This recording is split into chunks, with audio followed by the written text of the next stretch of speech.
Welcome, everyone. Today we are not talking about motivation. We are not talking about loud confidence. We are not talking about showing off. Today we are talking about something deeper. We are talking about learning like a spy. A spy does not grow loudly. A spy does not reveal everything. A spy does not react emotionally. A spy observes. A spy analyzes. A spy adapts. A spy improves in silence. And if you apply this mindset to your life, you will operate at a completely different level. Most people move through life carelessly. They speak too soon. They reveal too much. They react too fast. They learn too slowly. But a strategic mind moves differently. A strategic mind studies people, studies patterns, studies weaknesses, studies opportunities, before others even realize what is happening. If you want real power, not fake power, you must learn to think quietly, observe deeply, and move intelligently. And as you watch this video, you are not only learning strategy, you are also improving your English by listening to clear and powerful ideas. If you want to grow your mind and your English together, make sure you subscribe and stay with this channel. Chapter 1. Observe before you speak. This is where real intelligence begins.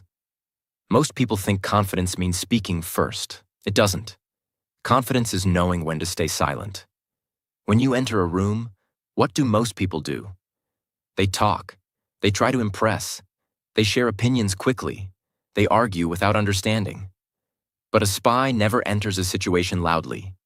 A spy studies first. Who holds influence here? Who is insecure? Who talks the most? Who listens carefully? What is the emotional atmosphere? Observation gives information. Information gives advantage. And advantage gives control. When you speak immediately, you reveal your knowledge level, your emotional triggers, your opinions, your weaknesses. But when you observe first, you collect. And collecting gives you clarity. Let me give you a practical example. Imagine you join a new workplace. On the first day, one person starts complaining loudly about management. Another person is overly friendly with everyone. Another person barely speaks but watches everything. If you speak too early and support the wrong person, you may align yourself with negativity. But if you observe for a few days, you will notice patterns. Who gets promoted? Who is trusted? Who influences decisions? Now you move intelligently. That is learning like a spy. Observation is not just about seeing. It is about noticing details. Tone of voice, body language, energy shifts in conversation. Who becomes defensive when questioned? Who avoids eye contact? These small details reveal more than words. Most people miss these signals because they are busy talking. When you observe deeply, you understand people faster. And when you understand people, you move smarter. Silence makes people underestimate you. And being underestimated is powerful.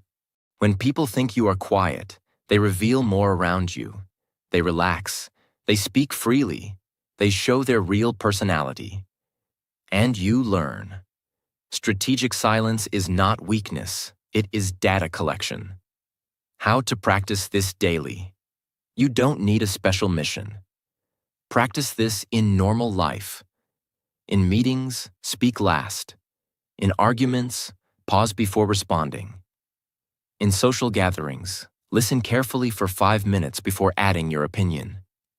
Notice who dominates conversation. Notice who seeks approval.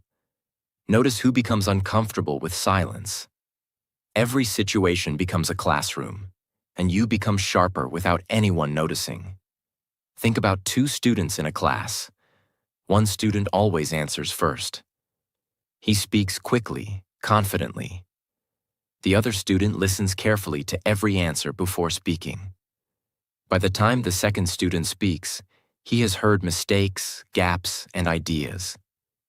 His answer becomes stronger because it is informed. Who has more advantage? The one who speaks first, or the one who observes and then speaks with precision? Observation creates precision. Precision creates impact. When you observe before speaking, you stop reacting blindly. You start responding strategically. And that single habit can change your entire life. Because the person who understands the environment always has more power than the person who reacts emotionally inside it. Chapter 2. Gather information quietly.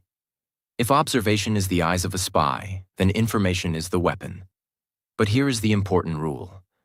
A spy never announces what they are learning. Most people learn loudly. They say, "I'm researching this. I'm planning something. I'm going to do this." But when you speak too soon, you lose advantage. Because once others know your plan, they can interfere, compete, criticize, discourage, or copy. A spy gathers information silently. They collect facts. They study patterns. They connect dots. And no one even realizes they are preparing. When you gather information quietly, you avoid unnecessary opinions. You avoid negative energy. You avoid distraction. You create clarity before action. And clarity is rare. Most people act before understanding. That is why they fail repeatedly. But when you understand deeply before moving, your decisions become precise. Information is not just facts. It is understanding people's motivations, understanding systems, understanding rules, understanding weaknesses, understanding timing. For example, before starting a business, most people jump in because they feel excited. But someone who gathers information quietly will study. Who is already succeeding? Why are they succeeding? Where are customers dissatisfied? What mistakes do beginners make? What skills are truly required? By the time they act, they are not guessing. They are prepared. Imagine a young man who wants to get promoted in his company. Most employees work hard and hope to be noticed. But this man decides to learn like a spy. Instead of talking about his ambition, he observes. He notices, who does the boss trust? What kind of communication style does the boss respect? What projects get recognition? What mistakes cause criticism? He studies past promotions. He studies the company culture. He studies how meetings are run. For months, he gathers information quietly. He adjusts his behavior strategically. He communicates in a way that aligns with leadership expectations. He takes on tasks that bring visibility. He avoids behaviors that hurt reputation. When promotion time comes, it looks like luck. But it was not luck. It was silent preparation. While others complained about favoritism, he studied the system. That is the difference. The hardest part of gathering information quietly is controlling ego. You will want to tell people, "I know this. I discovered this. I'm planning something big." But silence multiplies power, because when you speak too early, you release pressure. When you stay silent, you build pressure. And pressure creates impact. Remember this: talk is relief. Silence is leverage. When you gather information quietly, you move from emotional reaction to strategic action. And that changes everything. Chapter 3. Control emotions. A spy without emotional control is dangerous, not to others, but to himself. Because emotions reveal position. When you react emotionally, you expose your fears, your triggers, your insecurities, your weaknesses. And once exposed, you can be manipulated. Most people believe power means dominance. It doesn't. Real power means stability.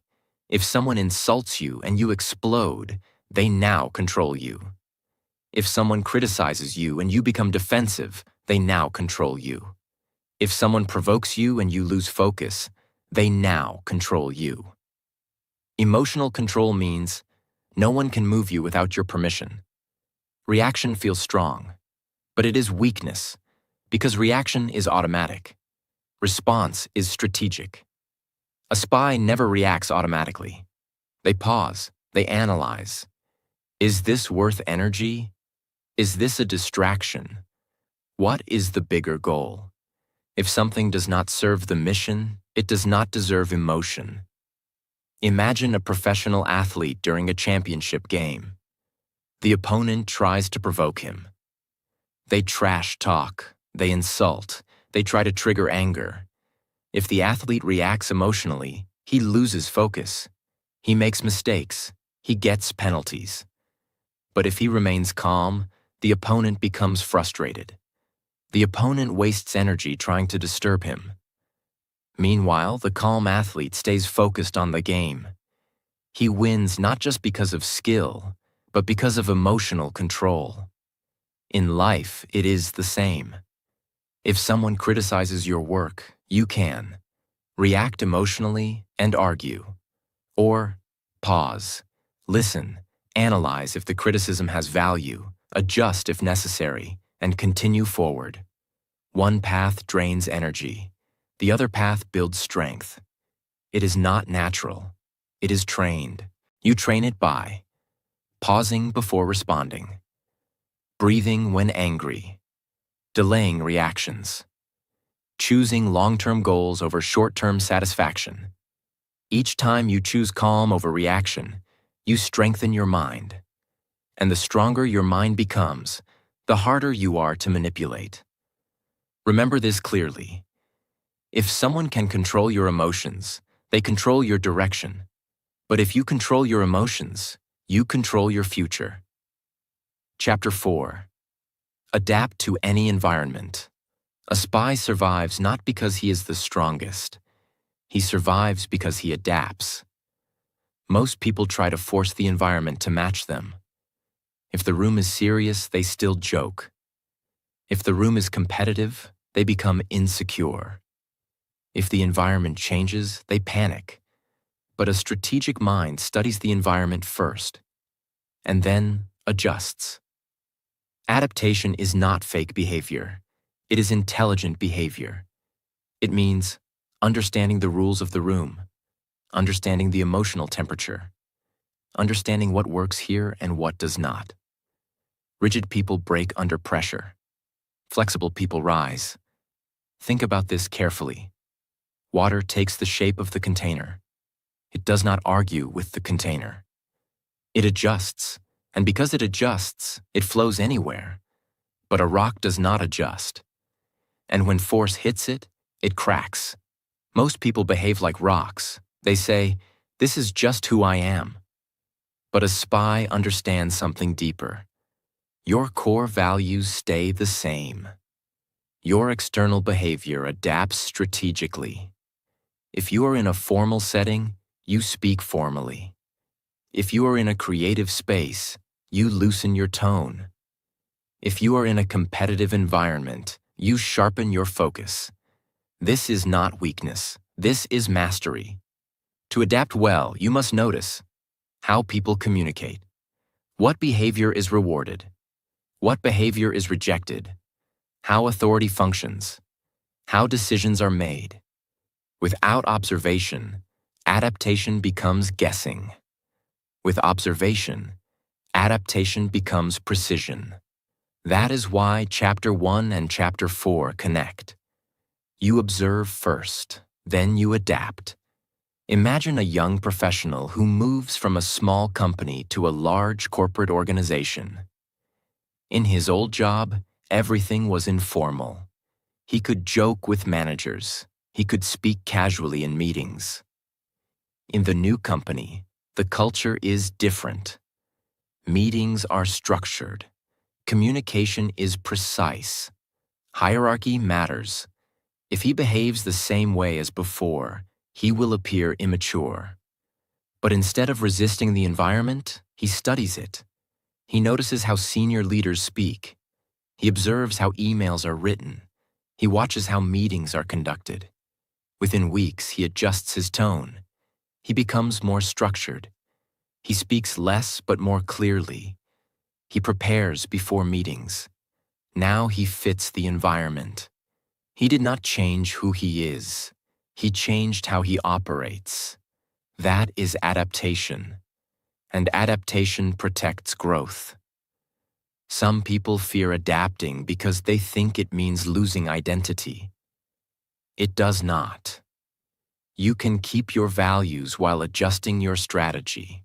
A spy does not forget who he is. He simply understands where he is. And the person who understands context always moves smarter than the person who ignores it. Adaptability is survival. Adaptability is intelligence. Adaptability is long-term power. Chapter 5. Train daily in silence. Most people love visible effort. They announce their goals. They post their plans. They talk about their ambitions.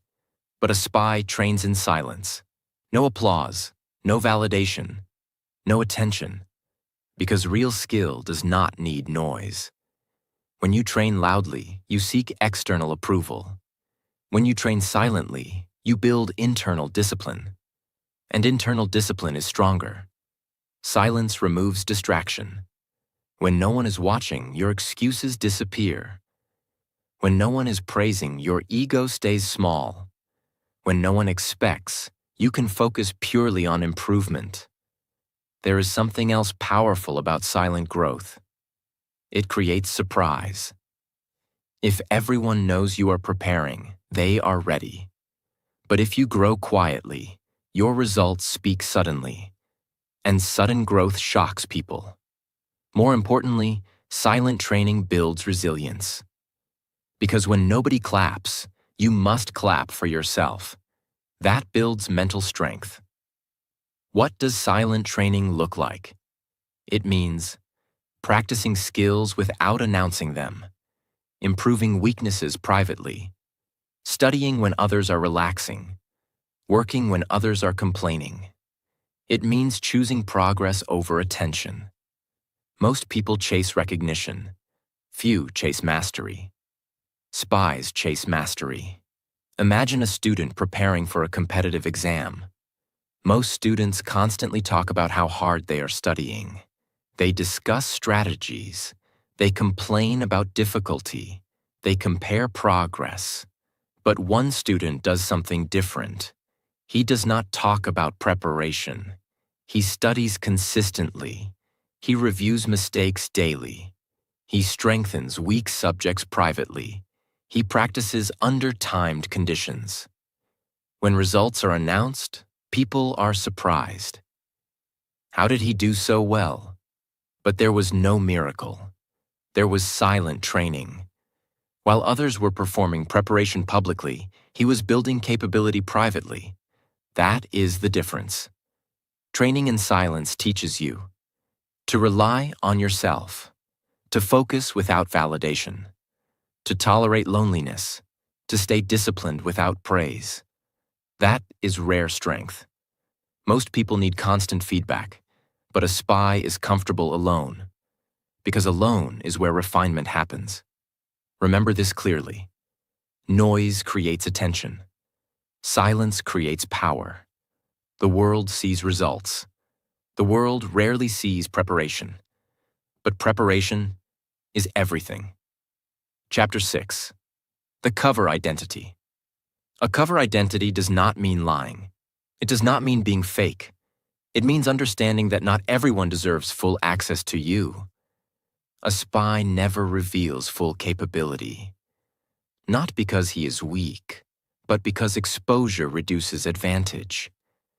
In life, many people reveal everything: their plans, their ambitions, their emotions, their strategies, their weaknesses. And then they wonder why they are attacked, judged, copied, or sabotaged. Information is power. And when you reveal all your information, you give away leverage. When people know your next move, they prepare against you. When people know your weakness, they exploit it. When people know your emotional triggers, they press them. A cover identity means you decide what to reveal, you decide what to protect, you decide what to keep internal. It is controlled transparency, not secrecy from fear, but discretion from intelligence. When others cannot fully read you, you create uncertainty. Uncertainty creates caution, and caution creates respect. People behave differently around someone they cannot easily predict. That unpredictability, when calm and controlled, creates quiet authority. But if you constantly overshare, you become easy to understand, easy to label, easy to manipulate. A spy is never emotionally naked in front of strangers. He observes first. He tests trust slowly. He reveals strategically. Selective expression is a skill. It means you do not respond to every insult. You do not share every dream. You do not explain every decision. You do not defend every criticism. Sometimes silence protects more than explanation. Sometimes neutrality protects more than reaction. The world does not need constant access to your internal world. That is private territory. Imagine a young entrepreneur starting a new venture. He has an innovative idea. Excited, he shares the full concept with many acquaintances. Some respond negatively. Some laugh. One copies the idea and launches faster. Now he feels betrayed. But imagine a different approach. Instead of announcing the full vision, he shares small neutral pieces. He builds quietly. He protects core strategy. He tests with limited trusted people. When he finally launches, it is complete. It is protected. It is refined. No one could interfere because no one had full access. That is cover identity in action, not deception, protection. This chapter is not about isolation. It is about controlled access. Trust slowly, reveal gradually, protect strategically. You do not owe the world your full blueprint. Strength is not in exposure. Strength is in controlled visibility. Chapter 7. Debriefing, the art of self-analysis. After every mission, a spy debriefs. He does not celebrate blindly. He does not blame emotionally. He analyzes what worked, what failed, what was predictable, what was unexpected, what can improve. Most people skip this step. They move from action to distraction. They repeat mistakes because they never studied them. Debriefing turns experience into intelligence. Without reflection, experience is wasted. When you fail and do not analyze, you only feel pain. When you fail and analyze, you gain strategy. When you succeed and do not analyze, you feel lucky. When you succeed and analyze, you build repeatable systems. Debriefing converts emotion into data, and data improves performance. Regret says, I am stupid. Review says, what pattern caused this mistake? Regret attacks identity. Review improves behavior. Spies never attack themselves emotionally. They detach. They observe their own actions like an outsider. They study their performance calmly. That emotional detachment creates growth. It means asking structured questions. What was my goal? Did I prepare properly? Where did I hesitate? Where did emotion interfere? What skill gap appeared? What will I change next time? It is honest but not self-destructive. It is objective, not dramatic. Many people avoid reflection because it is uncomfortable, but discomfort is growth in disguise. Most people stay average because they repeat without reflecting. They act, they move on. They never study their own patterns. A spy studies everything, including himself. When you become both the player and the analyst, you accelerate growth. Debriefing builds self-awareness. Self-awareness builds correction. Correction builds mastery. Chapter 8. Study weakness like intelligence data. Most people are afraid of their weaknesses. They hide them. They deny them. They feel ashamed of them. A spy does the opposite. A spy treats weakness like intelligence data. Data is not emotional. Data is not embarrassing. Data is useful. When something goes wrong, the spy does not say, "I am a failure." He says, "There is a flaw in the system. Where is it?" This shift in thinking changes everything. Here is where most people collapse.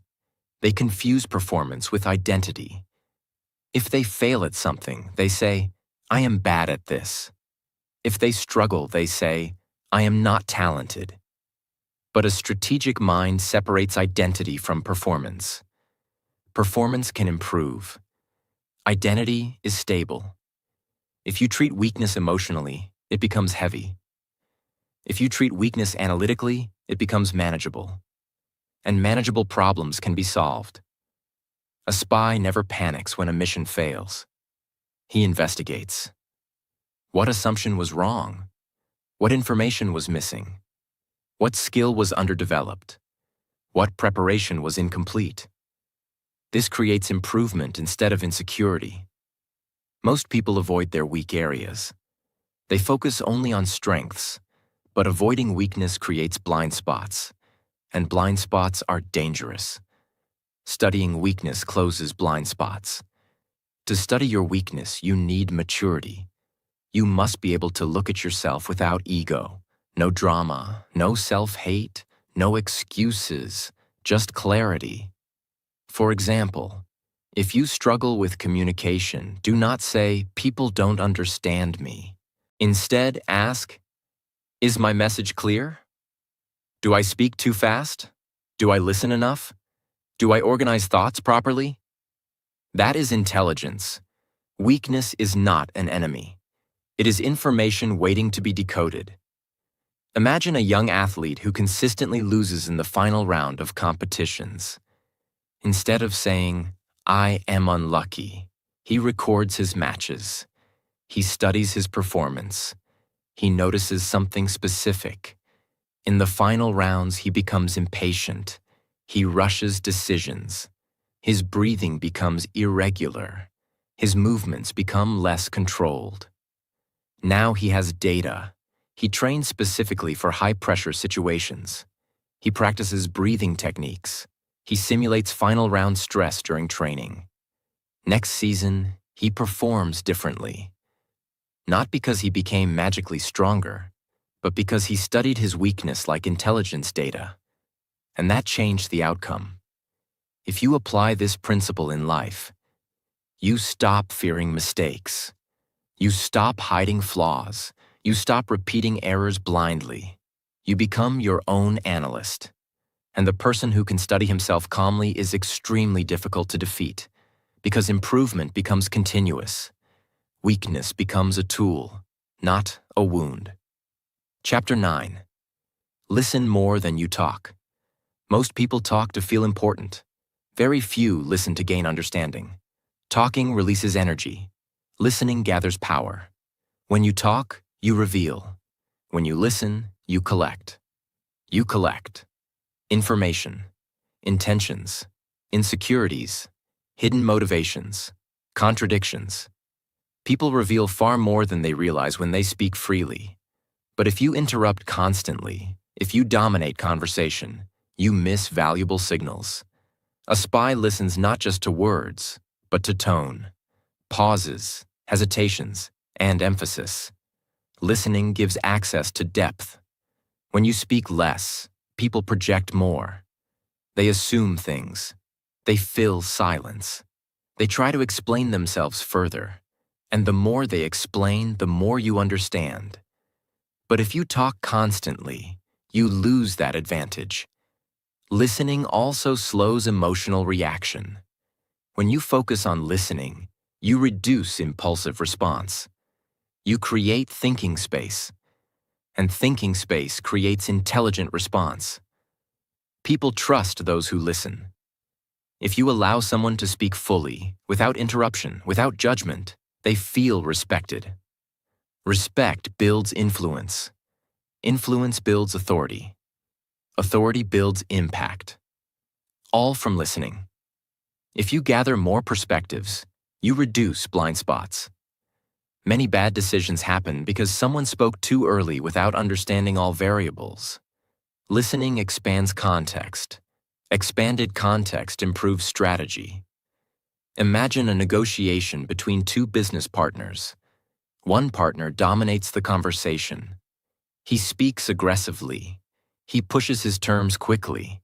The other partner listens carefully. He asks questions. He lets the other person explain their position fully. He studies tone changes. He notices hesitation when certain numbers are mentioned. From listening alone, he understands. Where flexibility exists, where insecurity exists, where emotional attachment exists. When it is his turn to speak, he targets precisely. He proposes terms aligned with hidden concerns. The negotiation ends in his favor, not because he spoke louder, but because he listened better. Listening requires restraint. Restraint requires ego control. You must resist the urge to interrupt. Resist the urge to prove yourself. Resist the urge to respond immediately. That restraint builds mental strength. And mental strength builds strategic advantage. The person who listens deeply understands deeply. The person who understands deeply moves precisely, and precision wins more than noise ever will. Chapter 10.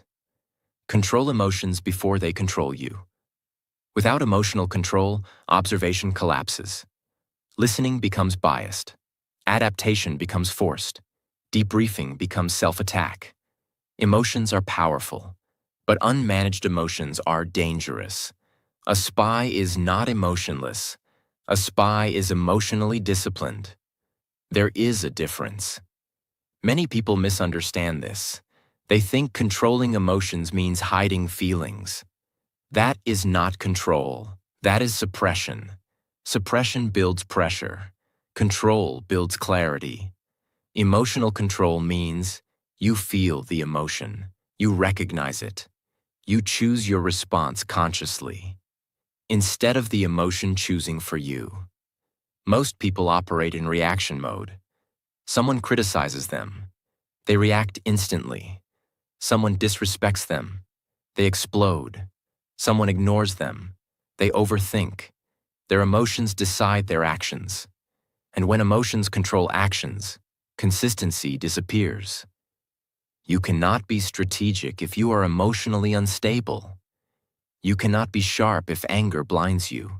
You cannot think clearly if fear controls you. A spy understands that the greatest battlefield is not external.